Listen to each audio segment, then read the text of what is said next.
Welcome to DLP institute. इस video में class 10 science के रासायनिक अभिक्रिया के प्रकार पढ़ेंगे। हम आपको उसकी परिभाषा और एग्जाम्पल बताएंगे। देखिए, रासायनिक अभिक्रिया के बारे में आपने इससे पहले जो वीडियो आपको मिले हैं उसमें आपने देखा है। अगर आपने नहीं देखा है तो आप प्लेलिस्ट में जा कर के देख सकते हैं, या फिर आप आई बटन पर क्लिक करके भी उन्हें देख सकते हैं। और वीडियो को हम आपको डिस्क्रिप्शन में भी दे देंगे। तो बिना देरी किए हम वीडियो को शुरू करते हैं। पहले जो हम अभिक्रिया लेंगे वो आपकी है योगात्मक अभिक्रिया।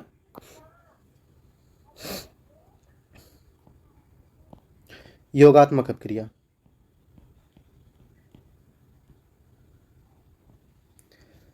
योगात्मक अभिक्रिया को हम संयोजन अभिक्रिया भी कहते हैं। तो योगात्मक अभिक्रिया कहा जाए या कहा जाए संयोजन अभिक्रिया। संयोजन अभिक्रिया सबसे पहले हम देखते हैं कि ये अभिक्रिया क्या होती है, इसको आप कैसे याद रखेंगे। योगात्मक अभिक्रिया या कह सकते हैं संयोजन अभिक्रिया क्या होती है। देखिए, योग का मतलब होता है जुड़ना, और संयोग का मतलब भी क्या होता है? जुड़ना। संयोजन या योजन का मतलब होता है जुड़ना। तो ऐसी रासायनिक अभिक्रियाएं जिसमें आप क्या देखेंगे कि दो या दो से अधिक प्रकार के जो यौगिक हैं, रसायन हैं, मिल करके एक नए प्रकार का रसायन बनाएंगे। दो या दो से अधिक, जैसे मान लीजिए यहाँ पे एक ए और एक बी मिल करके ए बी बनाया, तो एक प्रकार की क्या है? योगात्मक अभिक्रिया है। तो ऐसी रासायनिक अभिक्रियाएं जिसमें एक या एक से अधिक रसायन मिल करके एक नए प्रकार का रसायन बनाते हैं उसे हम संयोजन अभिक्रिया कहते हैं। एक दूसरे तरीके से कह सकते हैं इसको, ऐसी रासायनिक अभिक्रियाएं जिसमें दो या दो से अधिक प्रकार के रसायन जुड़ करके या मिल करके एकल उत्पाद का निर्माण करते हों। ऐसी रासायनिक अभिक्रिया जिसमें दो या दो से अधिक प्रकार के अभिकारक मिल करके एकल उत्पाद का निर्माण करते हों उसे हम योगात्मक अभिक्रिया कहते हैं। तो आप कोई भी परिभाषा लिख लीजिए, दोनों में से एक परिभाषा हम आपको यहाँ पे लिख देते हैं। हमने क्या बताया? ऐसी रासायनिक अभिक्रियाएं, क्या लिखेंगे आप? ऐसी रासायनिक अभिक्रियाएं या ऐसी अभिक्रियाएं,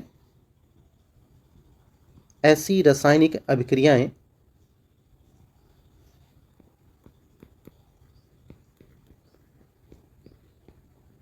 ऐसी रासायनिक अभिक्रियाएं जिसमें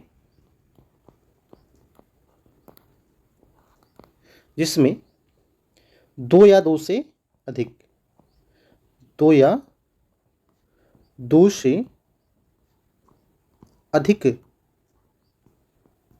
अधिक रसायन मिल करके अधिक रसायन मिल करके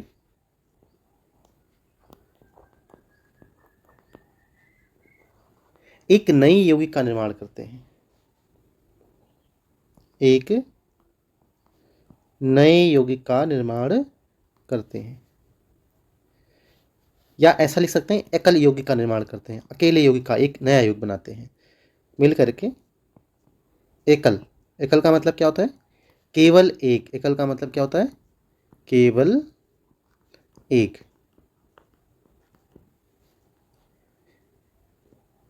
यौगिक बनाते हैं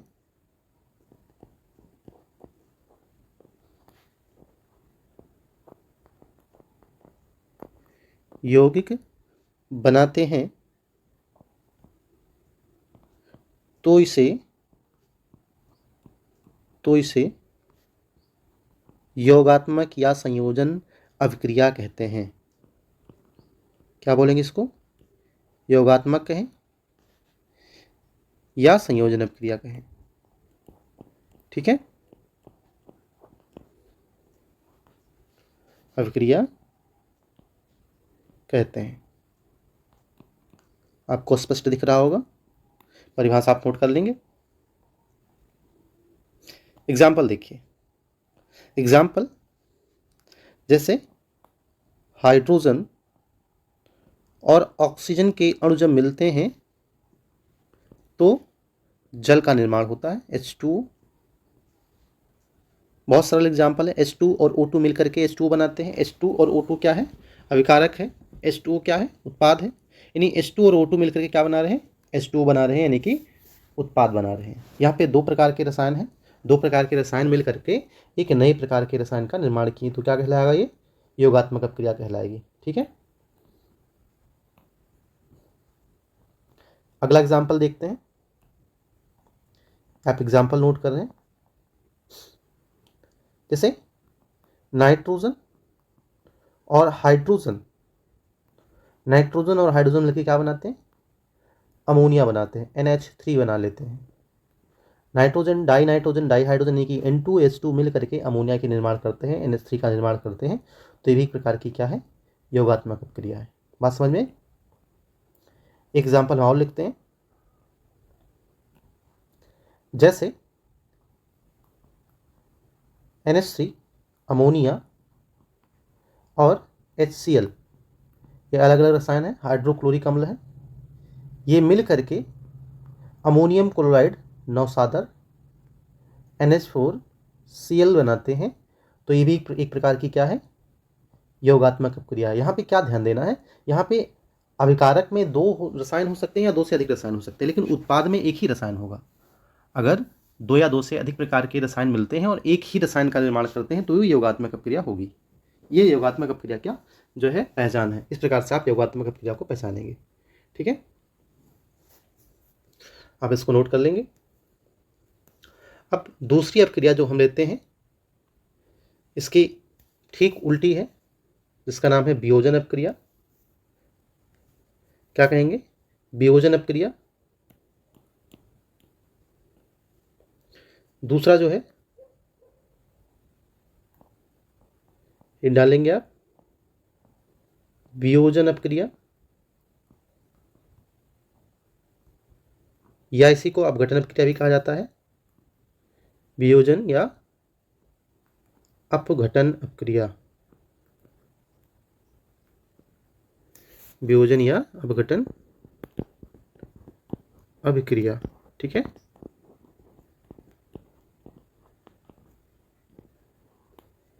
क्या होती है वियोजन या अपघटन अपक्रिया? ऐसी रासायनिक अपक्रिया, इसमें क्या होगा? ठीक संयोजन का उल्टा होता है। ऐसी रासायनिक अपक्रिया जिसमें एक कोई रसायन होगा, वो टूट करके दो या दो से अधिक प्रकार के रसायनों का निर्माण करेगा। ऐसी रासायनिक अपक्रिया जिसमें एक अभिकारक, एकल अभिकारक टूट करके दो या दो से अधिक प्रकार के रसायनों का निर्माण करता है, तो उसे हम वियोजन या अपघटन अपक्रिया कहते हैं। ठीक है,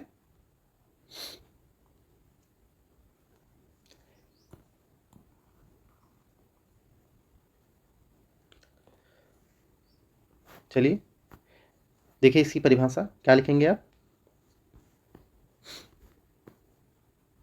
ऐसी रासायनिक अपक्रियाएं, ऐसी रासायनिक अपक्रियाएं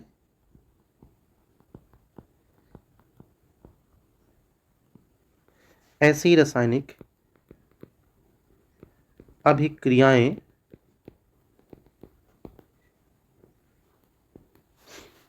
ऐसी रासायनिक अभिक्रियाएं जिसमें क्या हो? एक कोई रसायन जो हो टूट करके दो या दो से अधिक प्रकार के रसायन का निर्माण करे। ऐसी रासायनिक अपक्रियाएं जिसमें एक रसायन टूट करके वियोजित होकर के, अपघटित होकर के दो या दो से अधिक प्रकार के रसायन का निर्माण करे। एक रसायन टूट करके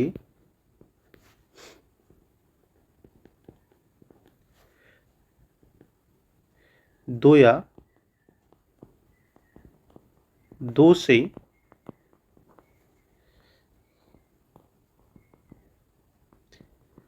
अधिक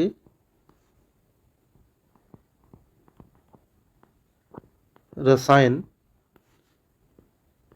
बनाते हैं। ध्यान दीजिएगा, ऐसी रासायनिक अपक्रियाएं जिसमें कोई एक रसायन टूट करके दो या दो से अधिक प्रकार के रसायन बनाते हैं, या बनती है, इसे लिखिएगा, 2 या 2 से अधिक प्रकार का रसायन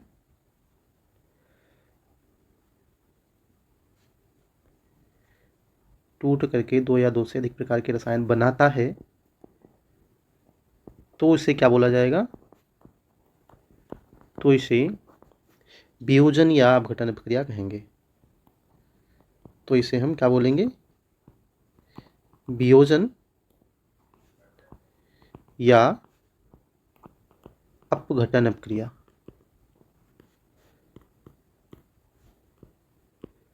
वियोजन या अपघटन अभिक्रिया, ठीक है।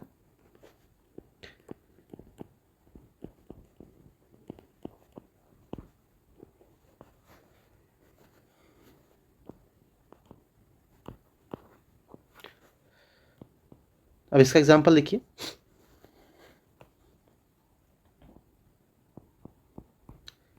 एग्जांपल जैसे नौसादर कैम, जो नौसादर होता है अमोनियम क्लोराइड NH4Cl, इसको अगर आप गर्म करें, इसे अगर जैसे गर्म किया जाता है, जब गर्म किया जाता है तो ये ammonia gas plus hydrochloric gas में बदल जाता है, ठीक है।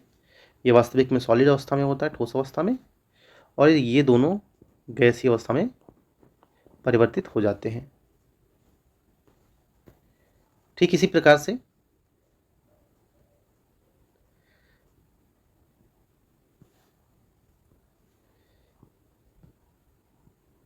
कैल्शियम कार्बोनेट को जब गर्म किया जाता है तो ये कैल्शियम ऑक्साइड और कार्बन डाइऑक्साइड में परिवर्तित हो जाता है। यहाँ भी ये ठोस अवस्था में होता है, कैल्शियम ऑक्साइड ये भी ठोस अवस्था में होता है, और कार्बन डाइऑक्साइड गैसीय अवस्था में होता है। तो ये हीट देने पर, ऊष्मा देने पर है। इसके अलावा अभी आपने जो जल बनने की विधि लिखी थी या अमोनिया बनने की विधि लिखी थी, अमोनिया भी टूट करके वियोजित हो करके नाइट्रोजन और हाइड्रोजन बना लेता है। क्या बना लेता है? नाइट्रोजन और हाइड्रोजन, N2 और H2, ठीक है। तो ये अभिक्रिया क्या कहला रही है? वियोजन अभिक्रिया कहलाएगी या अपघटन अभिक्रिया कहलाएगी, क्योंकि इसमें अभिकारक टूट करके 2 या 2 से अधिक प्रकार के रसायन बना रहा है। यहाँ पे ध्यान देना है, एक होगा, कोई एक जो होगा वही टूटेगा, ठीक है। जबकि उत्पाद में क्या होता था? 2 या 2 से अधिक जुड़ करके एक बनाते थे। यहाँ एक टूटेगा, एकल टूटेगा, ठीक है। इसके बाद अगली रिएक्शन की हम बात करते हैं, जिसमें आपका है विस्थापन अपक्रिया। तीसरी रिएक्शन है आपकी विस्थापन अपक्रिया। आइए देखते हैं विस्थापन अपक्रिया क्या होती है।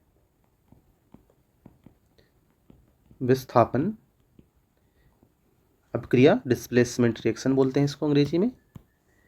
विस्थापन अपक्रिया, विस्थापन अपक्रिया क्या होगी? देखिए यहाँ पे क्या होता है कि कोई कंपाउंड है, इसमें AB, और उस कंपाउंड से दूसरा कोई धातु जो है अभिक्रिया करता है, जिसकी अभिक्रियाशीलता इसमें इस यौगिक में, यानी जो AB यौगिक लिखा है, इसमें कोई यौगिक होगा जिसकी अभिक्रियाशीलता इस C से कम होगी। अब क्या होगा? ये जो C है वो ये को हटा देगा, विस्थापित कर देगा और खुद अपना यौगिक बना लेगा। यानी क्या होगा? ये CB यौगिक बन जाता है और ये जो है वो अलग हो जाता है। यानी क्या होता है? ऐसी रासायनिक अभिक्रियाएं जिसमें एक अधिक क्रियाशील परमाणु या धातु कम अभिक्रियाशील धातु या परमाणु को उसके यौगिक से हटा देता है, विस्थापित कर देता है, तो उसे हम विस्थापन अभिक्रिया कहते हैं। ये क्यों हो पाता है? क्योंकि C की जो अभिक्रियाशीलता है, अभिक्रियाशीलता जो है वो A से क्या है? अधिक है, A से अधिक है, जिस कारण से C जो है A को हटा देता है। बात समझ में आई? तो चलिए लिखते हैं परिभाषा इसकी। क्या लिखेंगे? ऐसी रासायनिक अपक्रिया, ध्यान दीजिएगा, ऐसी रासायनिक अपक्रिया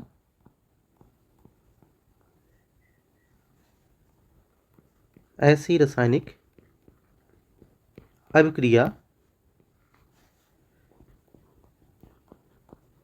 जिसमें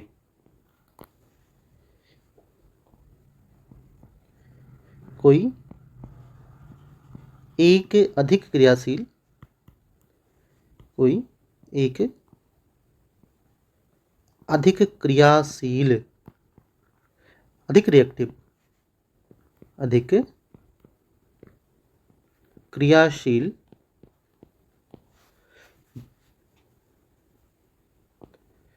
तत्व, तत्व ज़्यादातर धातु होगा या कोई और भी हो सकता है, तत्व या धातु कम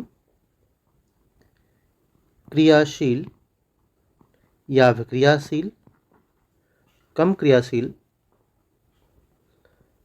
तत्व या धातु को, तत्व या धातु को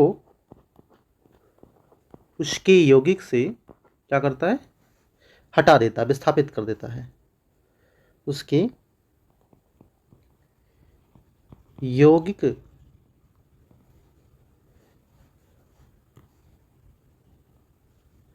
यौगिक से विस्थापित कर देता है।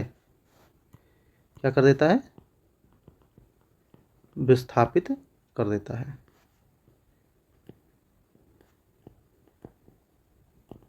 तो इसे हम विस्थापन अपक्रिया कहते हैं। तो इसे विस्थापन अपक्रिया कहते हैं। क्या कहते हैं? विस्थापन अभिक्रिया कहते हैं। ठीक है, ये आपका विस्थापन अपक्रिया की परिभाषा हो गई। अब विस्थापन अपक्रिया कैसे लिखेंगे? विस्थापन अपक्रिया, इसके लिए आपको ध्यान देना है, एक इलेक्ट्रोकेमिकल सीरीज है जो हम आगे आपको वीडियो बताएंगे। इसमें अधिक क्रियाशील जो परमाणु होगा, धातु होगा, वो कम क्रियाशील धातु या परमाणु को उसके यौगिक से हटाएगा। तो आइए एग्जाम्पल देखते हैं इसका। जैसे कॉपर सल्फेट का जलीय विलयन है, और कॉपर सल्फेट के जलीय विलयन में जब आयरन की रॉड डाली जाती है तो क्या होता है? चूंकि आयरन की अभिक्रियाशीलता कॉपर से ज़्यादा है, तो Fe क्या करता है? कॉपर को कॉपर सल्फेट से हटा देता है और फेरस सल्फेट बना लेता है। क्या बन जाता है? FeSO4। ठीक है, क्या हुआ? कॉपर अलग हो गया। इसी प्रकार से दूसरा एग्जाम्पल देख सकते हैं, जैसे कि सिल्वर क्लोराइड है। सिल्वर क्लोराइड की अभिक्रियाशीलता एल्युमिनियम से, सिल्वर क्लोराइड में सिल्वर की अभिक्रियाशीलता एल्युमिनियम से कम होती है, अर्थात एल्युमिनियम की अभिक्रियाशीलता सिल्वर से ज़्यादा होती है, जिस कारण से एल्युमिनियम क्या करेगा? एल्युमिनियम सिल्वर को हटा देगा सिल्वर क्लोराइड से, AgCl से, और खुद अपना यौगिक बना लेगा एल्युमिनियम क्लोराइड, AlCl3, और सिल्वर क्या हो गया? यौगिक से बाहर हो गया। ठीक है, तो यहाँ इस प्रकार से आप ध्यान रख सकते हैं कि यहाँ पर Fe की अभिक्रियाशीलता कॉपर से ज़्यादा है और एल्युमिनियम की अभिक्रियाशीलता सिल्वर से ज़्यादा है, जिस कारण से अभिक्रिया हो पा रही है। चलिए अब अगली अभिक्रिया देखते हैं। चौथी आपकी अभिक्रिया है दहन अभिक्रिया। दहन अभिक्रिया, दहन अभिक्रिया। ठीक है, दहन अपक्रिया, कंबशन रिएक्शन। क्या होती है दहन अपक्रिया? देखिए दहन अपक्रिया आप जानते हैं, समझ, दहन का मतलब होता है जलना, और जलने के लिए ऑक्सीजन जरूरत होती है, और जब कुछ भी जलता है तो कार्बन डाइऑक्साइड अवश्य निकलता है। ठीक है, तो ऐसी रासायनिक अपक्रिया जिसमें कोई भी रसायन ऑक्सीजन की उपस्थिति में CO2 और ऊर्जा उत्पन्न करता हो तो उसे हम दहन अपक्रिया कहते हैं। या ऐसे कह सकते हैं, ऐसी रासायनिक अपक्रिया जिसमें कोई भी रसायन ऑक्सीजन की उपस्थिति में ऊष्मा या ऊर्जा तथा CO2 बनाता हो उसे हम दहन अपक्रिया कहेंगे। ठीक है, तो लिखेंगे इसकी परिभाषा आप। जैसे आपने देखा लकड़ी का जलना है, कोयले का जलना है, ये सब क्या है? ऑक्सीजन की उपस्थिति में CO2 धुआं बना लेता है और साथ में ऊष्मा या ऊर्जा भी निकालता है। तो लिखिएगा, ऐसी रासायनिक अभिक्रियाएं, ऐसी रासायनिक अभिक्रियाएं या ऐसी रासायनिक अभिक्रिया जिसमें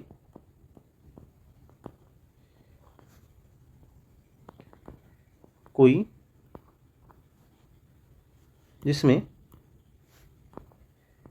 रसायन जो होगा, रसायन ऑक्सीजन की उपस्थिति में, ध्यान दीजिएगा ऑक्सीजन जलने के लिए, दहन होने के लिए बहुत जरूरी है, ऑक्सीजन की उपस्थिति में CO2 तथा ऊष्मा एक ऊर्जा का रूप है, ऊष्मा उत्पन्न करता है। क्या उत्पन्न करता है? CO2 तथा ऊष्मा उत्पन्न करता है, तो इसे आप क्या कहेंगे? दहन अपक्रिया कहेंगे। करता है तो इसे हम क्या बोलेंगे? दहन अपक्रिया बोलेंगे। क्या बोलेंगे? तो इसे हम दहन अभिक्रिया कहते हैं। ठीक है, ये बात समझ में आई? इस प्रकार से आप जो है इसकी परिभाषा याद रख सकते हैं। जैसे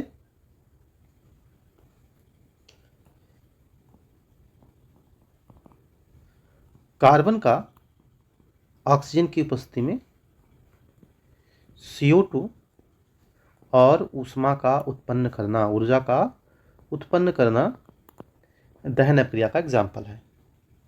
इसके अलावा कोई भी हाइड्रोकार्बन है, यानी हाइड्रोजन और कार्बन से बना यौगिक हाइड्रोकार्बन है, कोई भी रसायन है जो खास करके कार्बनिक है, वह ऑक्सीजन की उपस्थिति में जल करके, दहन हो करके CO2 जल वाष्प और ऊर्जा बनाता है। तो ये सभी एक प्रकार की दहन अपक्रिया का एग्जाम्पल है। ठीक है, चलिए अगली देखते हैं। अगला आपका है पांचवी रिएक्शन, 4 हो गई ऊपर, ये आपकी पांचवी है, 5th रिएक्शन, ऑक्सीकरण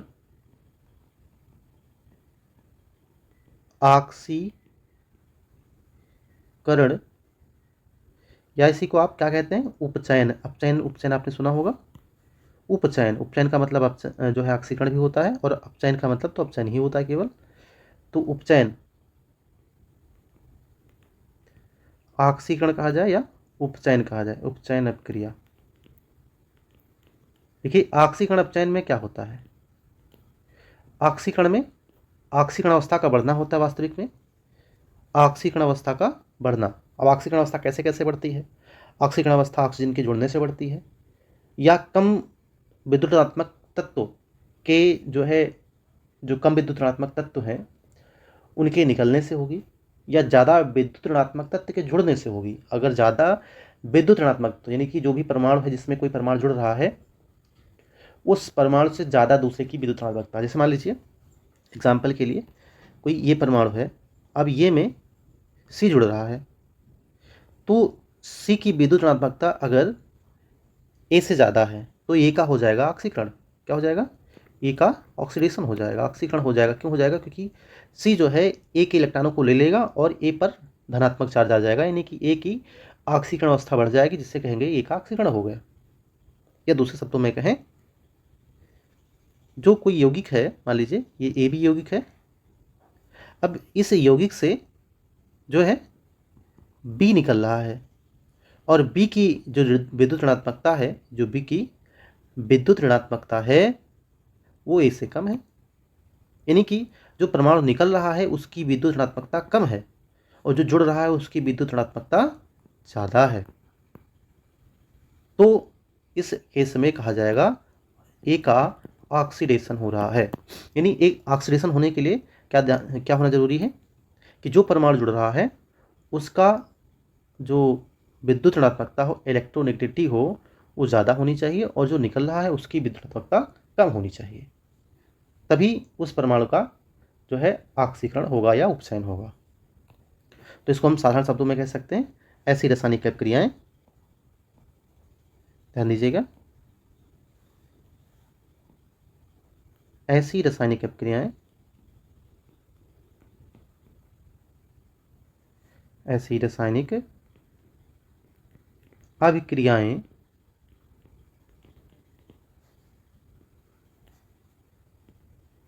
जिसमें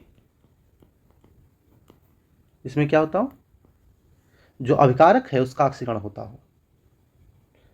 ठीक है, ऐसी रासायनिक अभिक्रियाएं जिसमें अभिकारक यानी जो रिएक्टेंट है का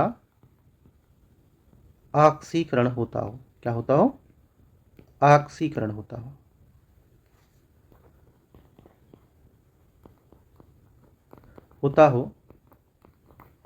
तो इसे क्या बोला जाएगा?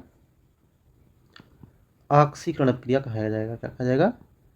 ऑक्सीकरण अभिक्रिया कहते हैं।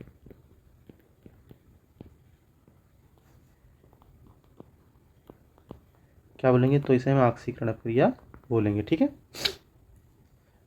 पहले एग्जाम्पल नोट कर लीजिए आप, इसके बाद हम आपको बताएंगे किस प्रकार से आप ऑक्सीकरण होना पहचानेंगे। ठीक है, देखिए, जैसे मान लीजिए अभी आपने एक जो है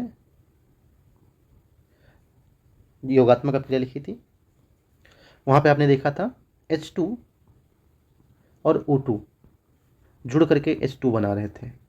तो यहाँ पे हाइड्रोजन का एक प्रकार से ऑक्सीकरण हो रहा है। क्यों हो रहा है? क्योंकि हाइड्रोजन की विद्युत ऋणात्मकता ऑक्सीजन से कम है, या कह सकते हैं ऑक्सीजन की जो विद्युत ऋणात्मकता है वो हाइड्रोजन से ज़्यादा है, यानी ज़्यादा विद्युत ऋणात्मक तत्व जुड़ रहा है हाइड्रोजन से, तो हाइड्रोजन का ऑक्सीडेशन हो रहा है। क्या हो रहा है? हाइड्रोजन का ऑक्सीकरण हो रहा है, ऑक्सीडेशन हो रहा है, हाइड्रोजन की ऑक्सीकरण अवस्था बढ़ रही है। या ऐसे लिखा गया Cu से क्या हो रहा है? Cu+2 बन रहा है, इसका क्या हो रहा है? ऑक्सीकरण हो रहा है। लेकिन अगर ऐसे लिखा हो Cu+2 से Cu+1 बन रहा है, तो ऑक्सीकरण अवस्था क्या हो रही है? घट रही है। तो क्या कहलाएगा? ये अपचयन कहलाएगा। ठीक है, एक एग्जाम्पल हम और लिखेंगे। जैसे आपने लिखा योगात्मक प्रक्रिया में H2 + N2 gives out NH3 ammonia, है ना। तो यहाँ पे हाइड्रोजन की विद्युत ऋणात्मकता जो है वो नाइट्रोजन से कम है, या कहें नाइट्रोजन की विद्युत ऋणात्मकता हाइड्रोजन से ज़्यादा है।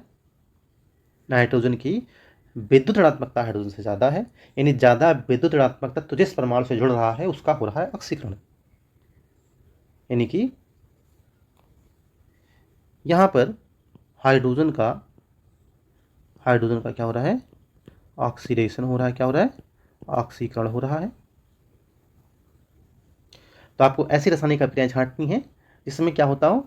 यौगिक का ऑक्सीकरण होता हो। ठीक है, तो यहाँ पे आप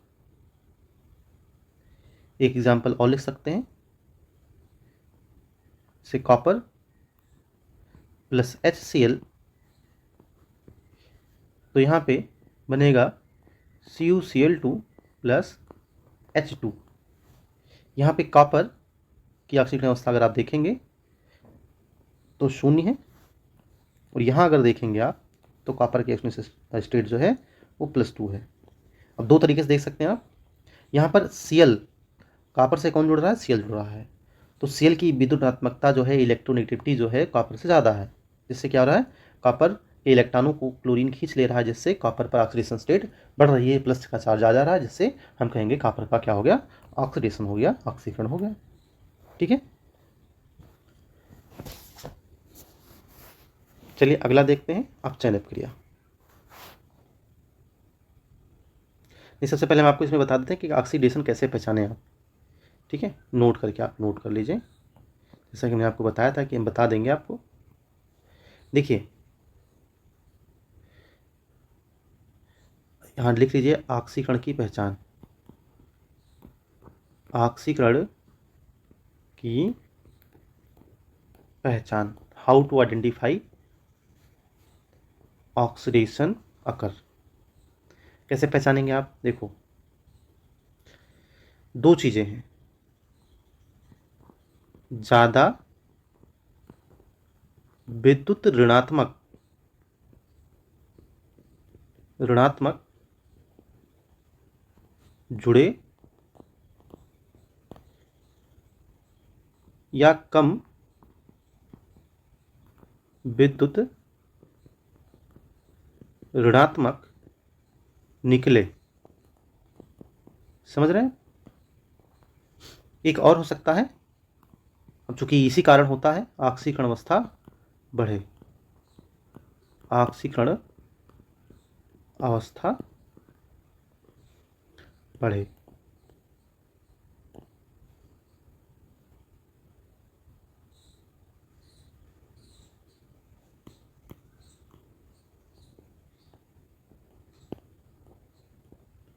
अब ये देखिए, पहले जो दो पॉइंट हैं, इन्हीं दोनों के कारण ही ऑक्सीकरण अवस्था जो होती है वो बढ़ती है। ठीक है, तो मुख्य पहचान यही मान सकते हैं कि ऑक्सीकरण अवस्था अगर बढ़ रही है तो आप समझ लीजिए कि यहाँ पर ऑक्सीडेशन हो रहा है, या इस कंपाउंड का या इस परमाणु का ऑक्सीकरण हो रहा है। ठीक है, ज़्यादातर ये देखा गया है जहाँ पर ऑक्सीडेशन होता है वहाँ पर अपचयन भी होता है, क्योंकि ऑक्सीकरण अपचयन एक साथ होते हैं। तो अगला आपका हेडिंग है अपचयन अपक्रिया। अपचयन अपक्रिया, रिडक्शन रिएक्शन,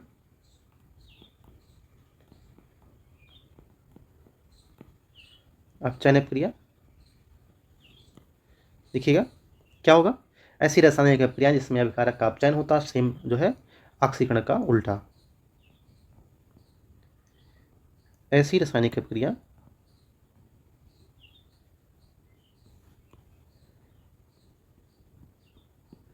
ऐसी रासायनिक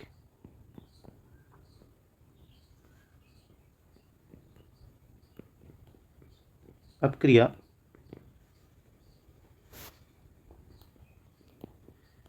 जिसमें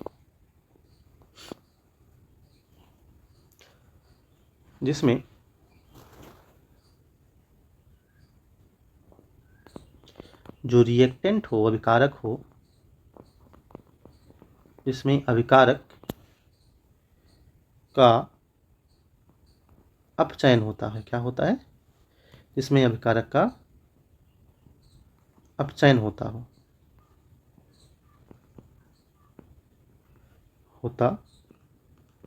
हो उसे आप क्या कहेंगे? अपचयन अपक्रिया कहेंगे। उसे अपचयन अपक्रिया कहते हैं।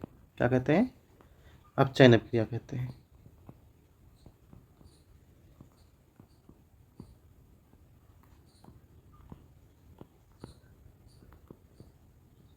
ठीक है, ये आपका डिफिनेशन हो गया। एग्जाम्पल लिख लीजिए आप। देखिए जैसे मान लीजिए, देखिए जैसा कि हमने बताया जहाँ पर ऑक्सीडेशन होता है वहाँ पर अपचयन भी होता है। तो आपने देखा O2 H2 + O2, तो हम इसको रिवर्स करके लिख रहे हैं। अब यहाँ देखिए हम बताएंगे ऑक्सीजन के बारे में। वहाँ पर हाइड्रोजन को हमने बोला था, हाइड्रोजन का ऑक्सीकरण हुआ था, तो यहाँ ऑक्सीजन का क्या होगा? अपचयन होगा। तो O2 plus H2 gives out H2। चूँकि अगर H2 O2 से जुड़ा है तो O2 भी तो H2 से जुड़ा है ना, नहीं O2 से H2 जुड़ा, चूँकि हाइड्रोजन की विद्युतात्मकता ऑक्सीजन से कम है, तो हम कह सकते हैं यहाँ पर ऑक्सीजन का अपचयन हुआ है। ऑक्सीजन का क्या हुआ? अपचयन हुआ। ठीक है, जो है ऑक्सीजन है उसका आपका रिडक्शन हो रहा है। क्या हो रहा है? रिडक्शन हो रहा है। ठीक है, इस प्रकार से आप लिख सकते हैं।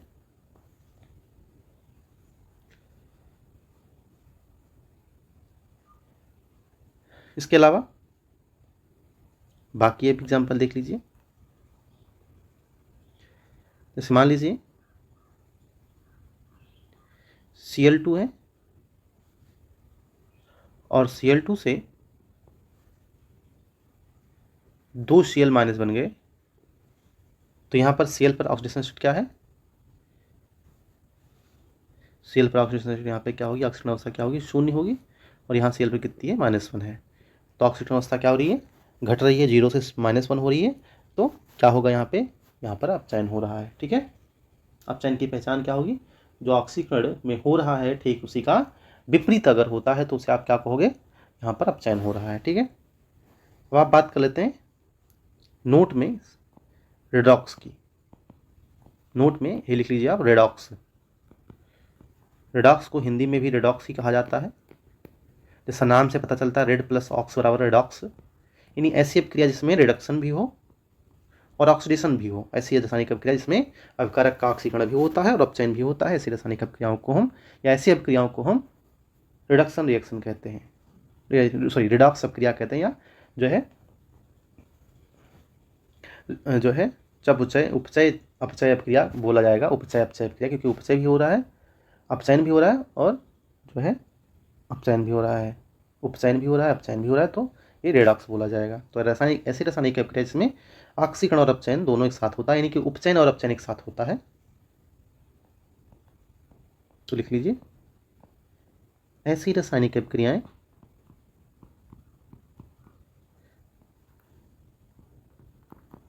ऐसी रासायनिक अभिक्रिया जिसमें ऑक्सीकरण तथा अपचयन एक साथ होता है, उसे क्या बोला जाएगा? रेडॉक्स अभिक्रिया कहा जाएगा।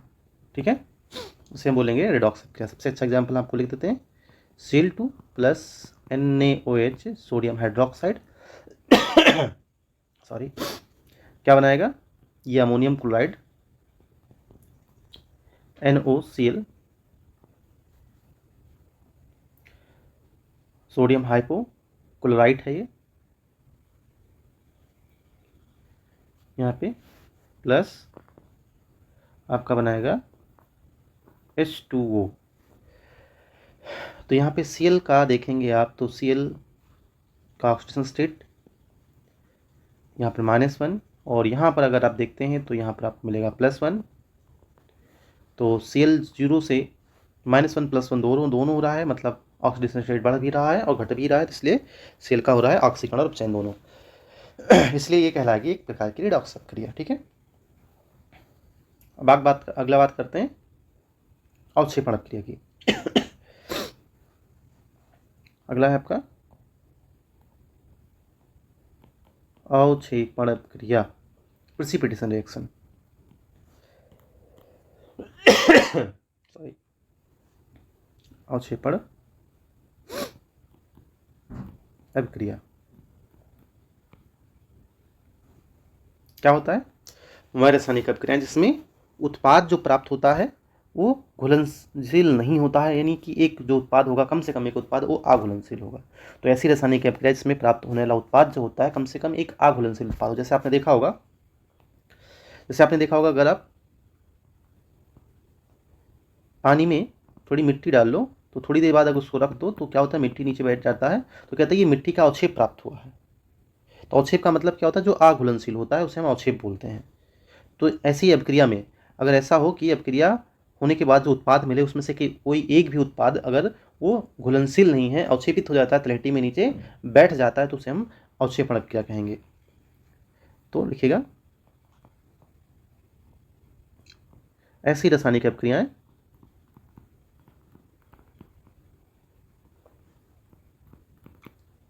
ऐसी रासायनिक अभिक्रिया जिसमें बनने वाला उत्पाद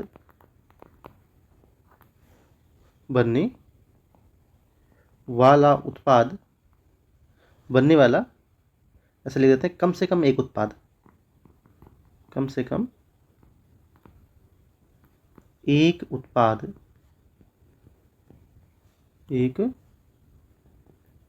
उत्पाद अघुलनशील होता है। कैसा होता है? अघुलनशील प्राप्त होता है, अघुलनशील प्राप्त होता है। अगर ऐसा हुआ, कम से कम एक अघुलनशील उत्पाद प्राप्त हुआ, तो उसे हम क्या कहेंगे? अवक्षेपण अभिक्रिया कहेंगे। एग्जाम्पल नोट करिएगा, जैसे अमोनियम क्लोराइड की अभिक्रिया जब सिल्वर नाइट्रेट से कराई जाती है, AgNO3 से कराई जाती है, तो एक इसमें अवक्षेप प्राप्त होता है सिल्वर क्लोराइड का, ये PPT अवक्षेप प्राप्त होता है। ठीक है, कैसा अवक्षेप होता है? सफ़ेद अवक्षेप होता है ये। और दूसरा भी उत्पाद बनता है, क्या बनता है? सोडियम नाइट्रेट का, NaNO3 का। ये जो है प्रेसिपिटेट नहीं होता है, ये घुलनशील रह जाता है। लेकिन सिल्वर क्लोराइड कैसा प्राप्त होता है? अवक्षेप के रूप में प्राप्त होता है, इसलिए इस अभिक्रिया को हम अवक्षेपण अभिक्रिया भी कहते हैं।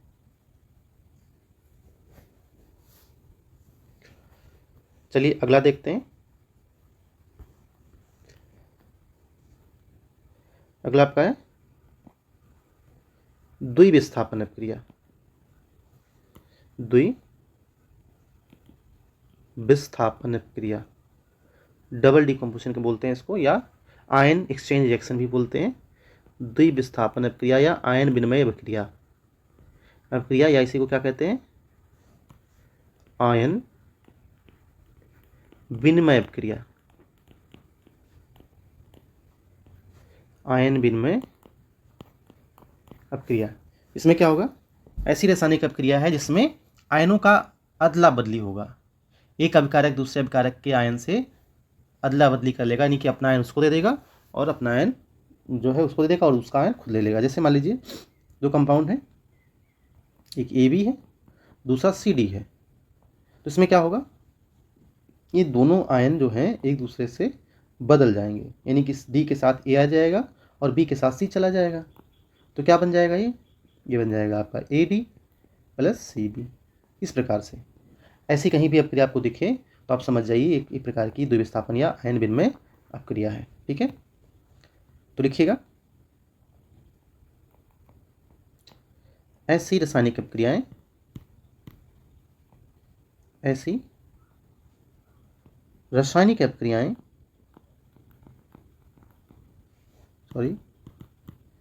ऐसी रासायनिक अभिक्रिया जिसमें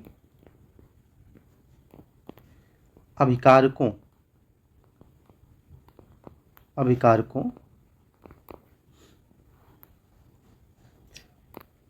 के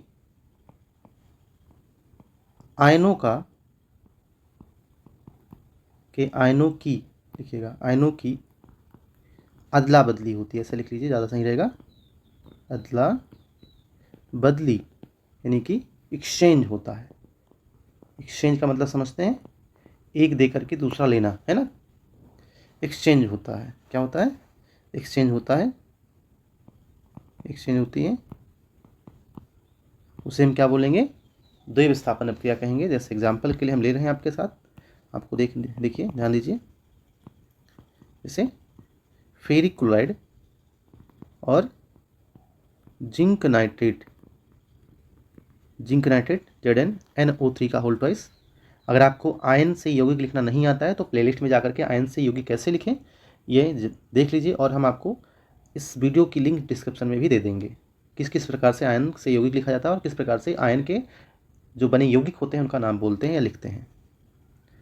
तो क्या है, इससे बनेगा, देखिए क्या होगा, जिंक जो होगा वो आपका Fe के स्थान पर Fe जिंक के स्थान पे आ जाएगा, यानी क्या बन जाएगा, Fe, यानी कि Fe के साथ नाइट्रेट, तो फेरिक नाइट्रेट हो जाएगा, तो Fe NO3 का होल ट्वाइस प्लस जो जिंक है वो क्लोरीन के साथ चला गया, यानी बन जाएगा आपका जिंक क्लोराइड ZnCl2। यहाँ पे हम रिएक्शन को बैलेंस करने में नहीं पढ़ते हैं, हम आपको ये केवल बता रहे हैं किस प्रकार से प्रक्रिया को लिखा जाता है, बस एग्जाम्पल सहित। आपकी अगली अपक्रिया है ऊष्माक्षेपी अपक्रिया। ऊष्माक्षेपी अपक्रिया क्या होता है, ऊष्मा छेपन, छेपन मतलब क्या होता है, छेप देना, निकाल देना, बाहर निकाल देना, यानी जिसमें अपक्रिया निकल जाती, जिस अपक्रिया में ऊर्जा निकल जाती हो, छेपित हो जाती हो, उत्पन्न होती हो, जैसे लिख सकते हैं ऐसी रासायनिक अपक्रिया जिसमें अपक्रिया के दौरान ऊर्जा उत्पन्न होती हो, या ऐसी रासायनिक अपक्रिया जिसमें जो है अपक्रिया के फलस्वरूप ऊर्जा उत्पन्न होती हो, या ऐसी रासायनिक अपक्रिया जिसमें उत्पाद के साथ साथ ऊर्जा भी बनती हो। तो लिखिएगा ऐसी रासायनिक अपक्रियाएं, ऐसी रासायनिक अपक्रियाएं जिसमें अभिक्रिया के फलस्वरूप यानी कि रिजल्टेंट में अभिक्रिया होने के कारण फलस्वरूप ऊर्जा उत्पन्न होती हो, ऊष्मा उत्पन्न होती हो, ऊर्जा उत्पन्न होती है, ऐसे लिख सकते हैं आप, उत्पन्न होती है, उसे हम क्या बोलेंगे, ऊष्माक्षेपी अपक्रिया। तो इसका सबसे अच्छा एग्जाम्पल आपका दहन अपक्रिया जो आपने लिखा है। दहन अपक्रिया एक प्रकार का, दहन अपक्रिया जो है एक प्रकार की आपकी ऊष्माक्षेपी अपक्रिया है, ठीक है। तो जो दहन अपक्रिया में आपने लिखा उस समय अपक्रिया भी लिख सकते हैं दहन अपक्रिया, ठीक है। इसके अलावा की अपक्रिया है ऊष्माशोषी अपक्रिया, आपने 10 नंबर तक देखा, ये 11th रिएक्शन है आपकी ऊष्माशोषी अपक्रिया। ये क्या होगी, ऐसी रासायनिक अपक्रिया जिसमें अपक्रिया के दौरान ऊर्जा का उपयोग किया जाता है या अपक्रिया होने के लिए ऊष्मा की आवश्यकता होती है, ऐसा भी लिख सकते हैं आप। ऊष्माशोषी अपक्रिया ऐसी रासायनिक अपक्रिया जिसमें अपक्रिया को संपन्न होने के लिए ऊर्जा की आवश्यकता होती है या अपक्रिया के दौरान ऊर्जा का उपयोग किया जाता है, लिख सकते हैं ऐसी रासायनिक अपक्रियाएं, ऐसी रासायनिक अपक्रिया